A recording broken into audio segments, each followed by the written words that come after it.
Assalamualaikum warahmatullahi wabarakatuh. Para santri dimanapun kalian berada, khususnya santri pesantren modern Al-Amanah Jenewangi Sidoarjo.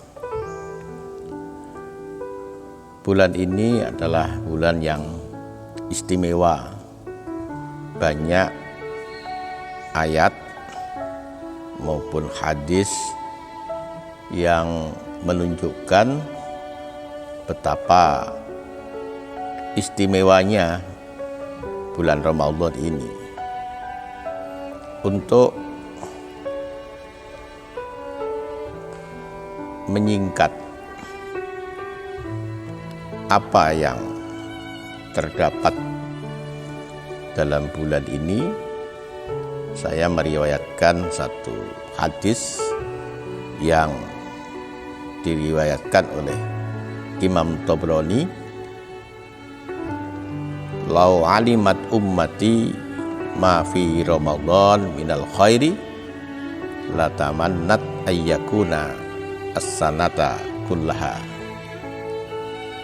Kalau saja umatku, kata Nabi, mengetahui kebaikan yang tersimpan di dalam bulan Ramadan, maka umat ini akan meminta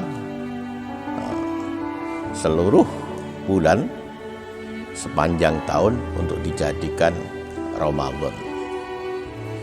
Oleh karena itu, para santri, saya percaya kalian di rumah akan bisa memanfaatkan setiap detik waktu di bulan Ramadan ini untuk memperbanyak ibadah, untuk memperbanyak membaca Quran, berzikir, dan ibadah-ibadah yang lain. Saya berdoa selalu agar kalian bisa memanfaatkan bulan suci ini dengan sebaik-baiknya. Para santri, terima kasih sudah memberikan jawaban yang baik, dan sebagian besar jawaban adalah benar. Tokoh kita adalah Kiai Haji Abdurrahman Wahid, seorang yang sangat luar biasa. Para santri sangat beruntung memiliki tokoh sebesar ini, sehingga perjalanannya mulai dari kecil hingga wafatnya bisa menjadi itibar buat kita. Beliau besar bukan hanya pada saat beliau hidup, tapi setelah wafatnya pun beliau menjadi semakin besar, sehingga umat ini merasa rindu selalu kepada beliau dan mengunjungi makamnya setiap hari.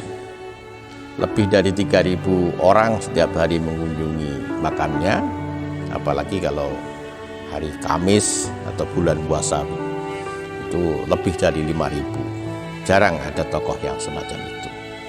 Terima kasih jawabannya. Para santri, sebelum saya teruskan vlog ini, jangan lupa subscribe dan bunyikan lonceng agar vlog ini berkembang dan kami termotivasi untuk membuat vlog-vlog baru yang lebih berkualitas.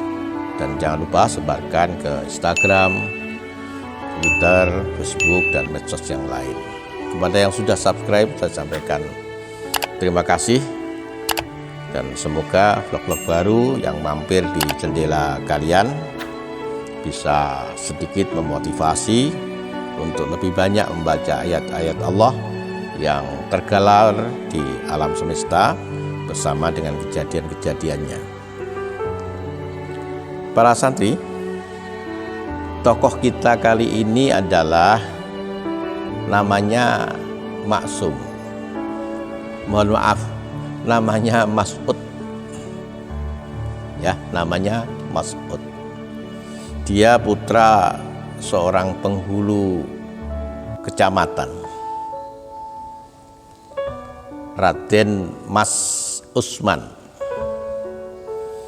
karena beliau adalah seorang anak pegawai negeri dan memiliki gelar bangsawan yang diakui oleh pemerintah Belanda pada saat itu, maka beliau mendapatkan kesempatan untuk bersekolah yang tidak dimiliki oleh anak-anak yang lain, sampai beliau menamatkan SMA dan masuk Stovio. Stovio itu adalah sekolah kedokteran Universitas Indonesia kalau saat ini. Ini tokoh kita yang namanya Mas Ud ini. Seharusnya beliau menjadi seorang dokter yang pada waktu itu tentu masih sangat langka. Suatu ketika datang seorang Kiai Ma'ruf dari Dunglo bertamu di rumahnya. Matur kepada ayahandanya, setelah berbasa-basi Kiai Ma'ruf matur, saya ini pun Mas Ud menika dipun pondokaken.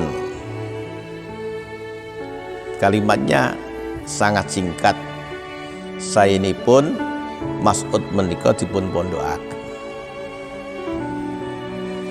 Sang ayahanda mendengar dawuhnya kiai yang sangat dihormati. Perlu diketahui, Kiai Ma'ruf ini adalah seorang kiai yang mendapatkan gelar profesor doa, karena beliau memiliki doa yang sangat banyak, dan setiap orang yang datang di rumah dan pesantrennya selalu mendapatkan oleh-oleh doa, dan doa yang diberikan oleh Kiai Ma'ruf selalu Allah kabulkan.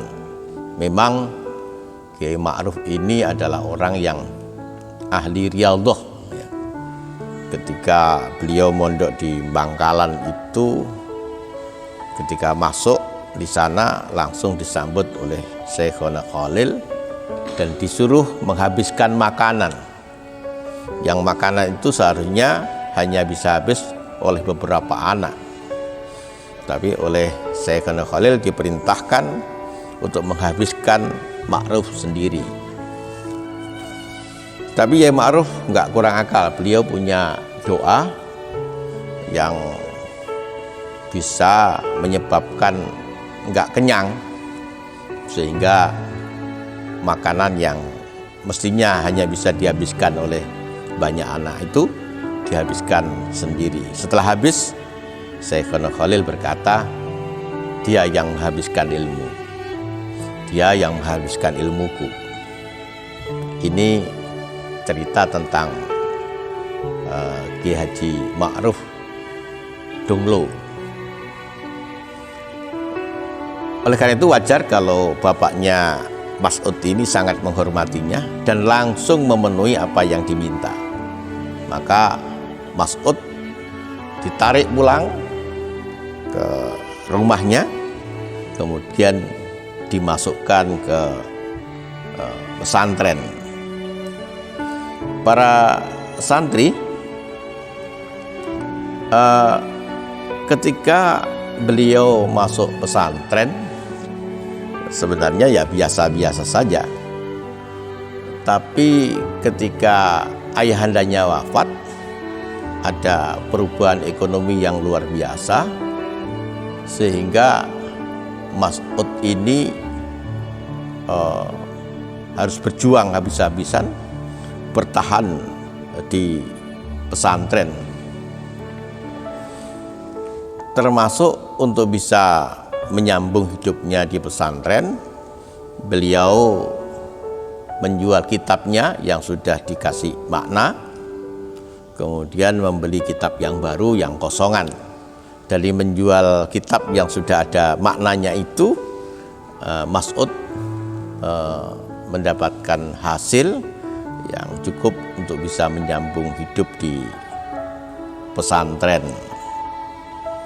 Pesantren-pesantren yang pernah beliau ikuti dan beliau mendapatkan pelajaran dari sana adalah pesantren Gondang Legi yang diasuh oleh Kiai Haji Ahmad Sholeh, pesantren Tebuireng yang diasuh oleh Kiai Haji Hasyim Asy'ari, pesantren Termas yang diasuh oleh Kiai Haji Dimyati, kemudian juga pesantren di Mojosari sana yang diasuh oleh Kiai Haji Zainuddin.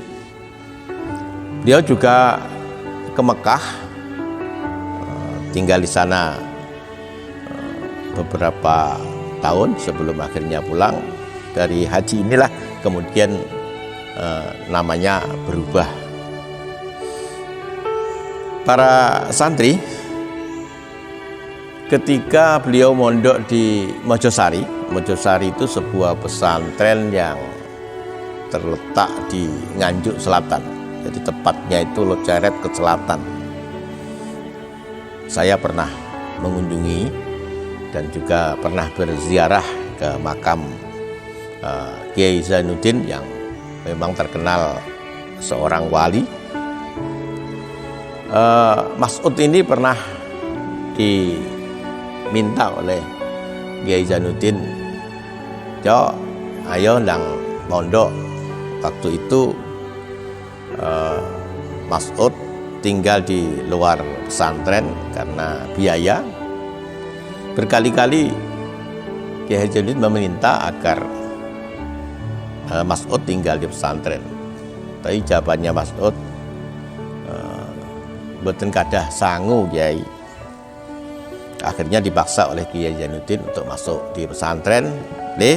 Jo, besok awakmu iku dadi blawong. Blawong itu adalah perkutut yang suaranya mengagumkan, suaranya membuat orang yang sedang melakukan sesuatu ini terdiam dan menghentikan pekerjaannya untuk mendengar suara perkutut yang berjenis blawong ini.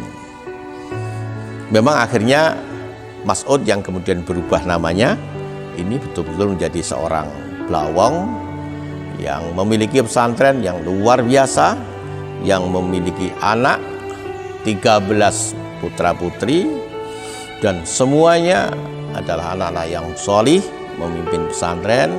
Yang putri juga memiliki pesantren, yang semuanya menjadi anak-anak yang solih dan solihah.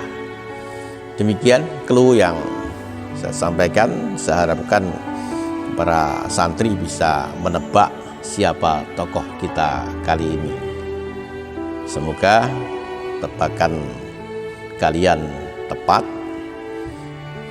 dan itu akan sangat menggembirakan kami. Artinya kalian mengenal kiai, mengenal ulama, dan itu salah satu ciri orang yang mendapatkan cahaya dalam kehidupannya. Demikian akhiran. Assalamualaikum warahmatullahi wabarakatuh.